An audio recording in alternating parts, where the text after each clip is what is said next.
Hello and welcome to this Black Talk Radio News Brief. My name, of course, is Scotty Reid, and just wanted to inform you about my latest article that I published.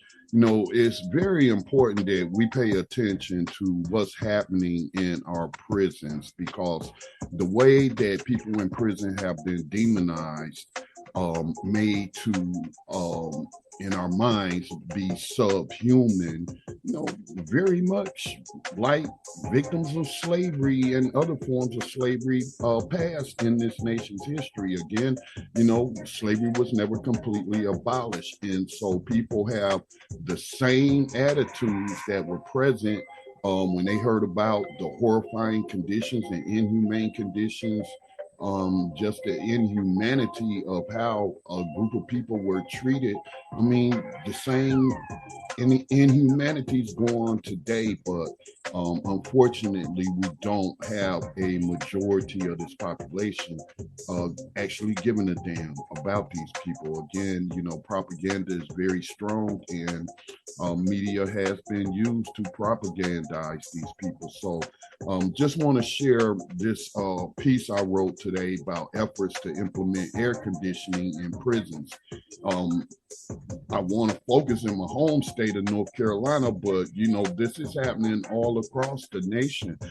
Just earlier this week, I saw, or last week, I saw, reports coming out of Texas about those prisons, which has been in the news for damn, I want to say, going back to 2013 that I became aware of this issue.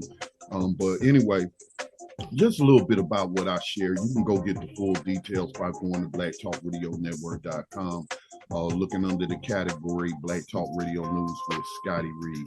Now, all of you know about the sweltering heat. Obviously, I mean, I detail cars from time to time.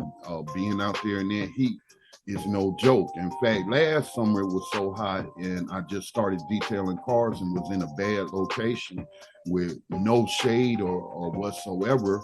I lost something like 50 pounds from sweating. And so, we need to take the heat serious, and got to make sure that we dehydrate. But this is an issue.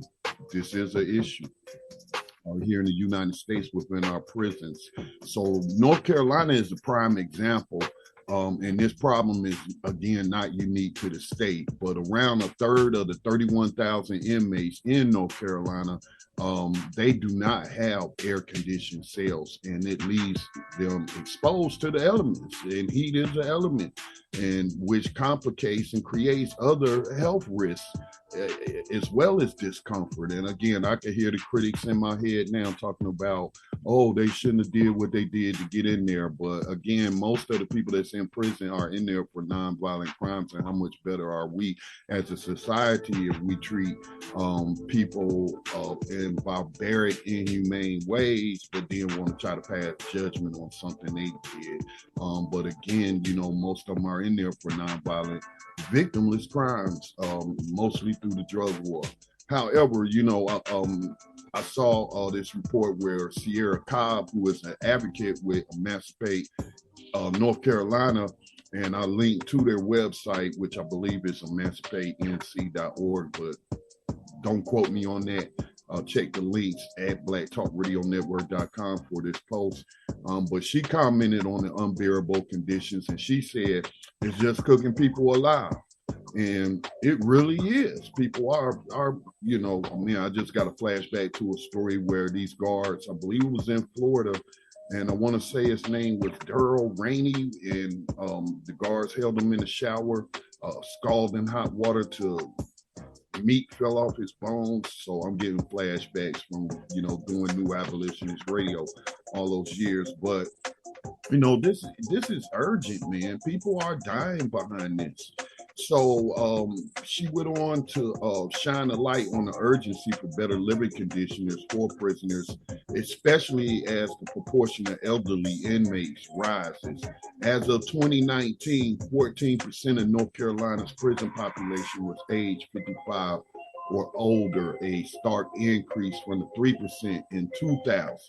Now, the elderly are more susceptible to heat-related health complications, making this an even more pressing concern. But in addition to the elderly, you got a lot of people in there with, we just had a COVID pandemic, and they had this thing called long COVID, and, presents breathing problems. But then, you have ailments that we've known about for quite some time, been around for quite some time, like asthma. So people have all kind of breathing conditions, and they can actually die, be asphyxiated by the heat. So in terms of North Carolina, it says the Department of Adult Correction in North Carolina has initiated a multi-year project to air condition all its prisons, and this is backed by a $30 million legislative grant. But progress is lagging because many of the facilities themselves are outdated, with some built as early as the 1930s. These structures need significant renovations before the installation of modern air conditioning units can be deployed. I mean, what's the point of putting an air conditioner in a dilapidated house? So again, but I can already see, and I do link to this other source about the state of disrepair of prisons.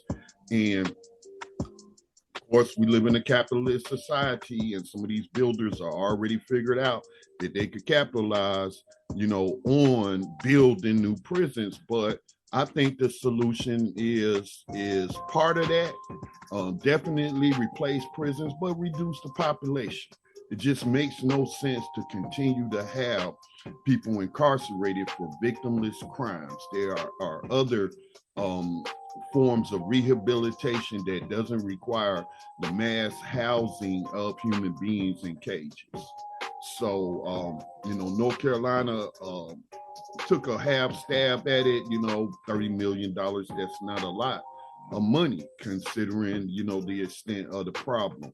But again, North Carolina is not alone in facing these challenges.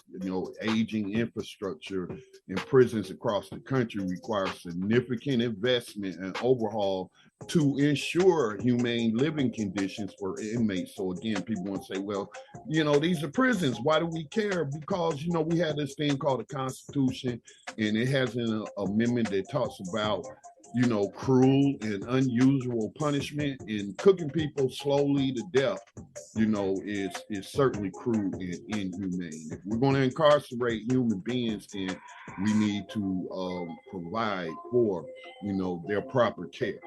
All right. So do check out that article. You can find out a whole lot more. Again, it's focusing specifically in North Carolina, but it's in general, probably to the state to where you reside in. All right, please continue to support the production or my efforts in independent Black media. My favorite charity is blacktalkmediaproject.org, and you can make a donation by going to blacktalkradionetwork.com, which supports the nonprofit Black Talk Media Project. Okay, but y'all be safe out there. Keep these issues in the front of your mind. Make a few phone calls, whatever you have to do. It's not enough just to consume the information, but we hope we're relaying information that people can act on. So go check out the article again at blacktalkradionetwork.com. Peace and blessings to all y'all. Be safe out there. Peace.